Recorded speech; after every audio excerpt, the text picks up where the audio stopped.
নমস্কার। এই যে দেখছেন ছোট্ট ঘরটি, এখানে দুটি খাট আছে। ছোট্ট খাটটিতে ঠাকুর থাকতেন আর বড়টিতে মাকে থাকতে দিতেন।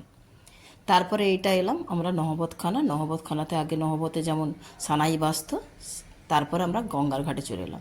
তার আগে পুজো দিয়েছি, পুজো দেওয়ার ভিডিও তো দেখানো সম্ভব না। তো এখানে আছে 12টি শিব মন্দির।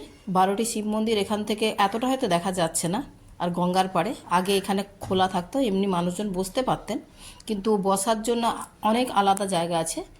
আর প্রত্যেকটি মন্দির, শিব মন্দির আপনি গিয়ে শিবলিঙ্গ দর্শনও করা যায়। আর সবগুলোতে পুজো দেওয়ার ব্যবস্থা থাকে না, কিন্তু দর্শন সবগুলোতে হয়। কিন্তু পুজো কেউ যদি দেবে ভাবেন, পুজো দেওয়ারও ব্যবস্থা আছে।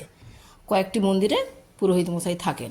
আর এই যে মহিষীদের সমস্ত মূর্তি, তখন সে গিরিশ ঘোষ থেকে শুরু করে শ্রীম থেকে কেশবচন্দ্র সেন থেকে অনেকের মূর্তি, যে একবার যদি সময় হয়, খুব কম খরচ, মেট্রোতে করে এলে কি বাসে করে এলো, অল্প সময়ও খুব একটা লাগে না।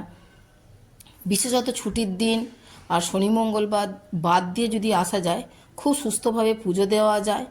আর প্রথমেই আপনাদের এর আগের আমি দুটো ভিডিওতে বলেছি যে বিশেষ কোনো খরচের ব্যাপার নেই, আর কোনো পুজো দেওয়ার দক্ষিণার কোনো পীড়াপিড়ি নেই। এই হচ্ছে মা গঙ্গা, ওখান থেকে বালি ব্রিজটা খুব সুন্দর দেখা যায়। আর ভিউ তো আপনারা দেখতেই পাচ্ছেন। আমি খুব বড় ফটোগ্রাফার নই, সাধারণ একজন মহিলা। তো আমার ভিডিওটি যদি আপনাদের ভালো লাগে, লাইক, শেয়ার অ্যান্ড সাবস্ক্রাইব করে দেবেন।